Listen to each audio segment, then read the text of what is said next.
Hello, this is Michele Knight, and this is your fortnightly weekly astrology.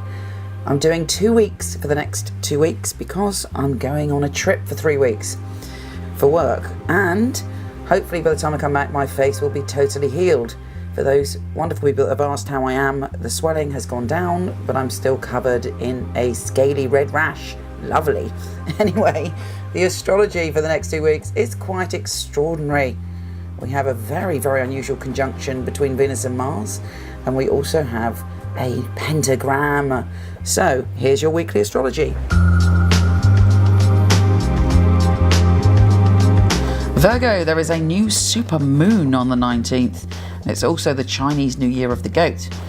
Now, the goat is a very friendly and compassionate creature, and you are urged for the next 2 weeks to have a great deal of compassion for yourself as well as other people, particularly if you're letting go of a relationship or you're starting a new relationship. But I'll get to that in a minute. Let's kick off with that super new moon. For you, it's all about your work and your sense of yourself in the world and taking care of yourself. So this is a fantastic opportunity to take care of yourself in a new way, and also to fling yourself in to looking for the right job for you, or perhaps one is just presented to you. Happy days. Now on the 19th, the sun enters your position of relationships, and on top of that, there are 6 planets in your position of relationships.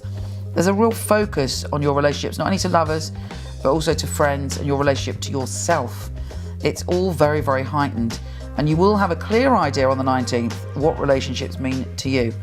Something could deepen, or you could let go of something, but whatever it is, you have knowledge, you have intuition, and hopefully you'll be looking at your own patterns and learning the things in yourself that you need to let go of, as well as what other people need to let go of to have smooth relationships.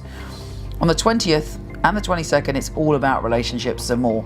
On the 20th, Moon, Venus and Mars enter your position of intensity and primal emotions connected to love. Venus is kind of stirring up your desires. You might find yourself obsessed with someone or consumed with jealousy. Really balance that energy, because a lot of those feelings are connected to wounds in the past, and you may be healing some wounds around that time. In preparation actually for the energy on the 22nd, where there's a conjunction of Venus and Mars, also in that intense energy. And it's talking to you about power and powerlessness in relationships, but there's a certain alchemy connected to love. There's a certain magic where you can turn bad experiences into gold by just kind of tuning into that energy and really committing to healing your soul. It's quite a rare conjunction actually, and they come within half a degree of each other in the sky. So, you know, full on. Now the following week on the 25th is the main energy of the week as far as I'm concerned, and that's because there's a pentagram in the sky which is quite intense. We've got Juno in there, and Juno is all about relationships, but not like Venus, which is kind of fantasizes and is romantic about it. Juno's very down to earth, and it's like, nope, this is what's good for you, this is what you need. And for you, your soul is crying out for something, and this pentagram is going to show you the way. It's also sextiling the moon. You should be feeling quite good about your career at the moment, or more optimistic. But, you know, the next 2 weeks really are about you healing your soul when it comes to relationships. Really being honest with yourself, going into your shadow, looking at your stuff, as well as healing any pain that you've experienced with other people. And it's a perfect opportunity to do that. And there could be a few surprises when it comes to love. Take care, and I'll speak to you soon.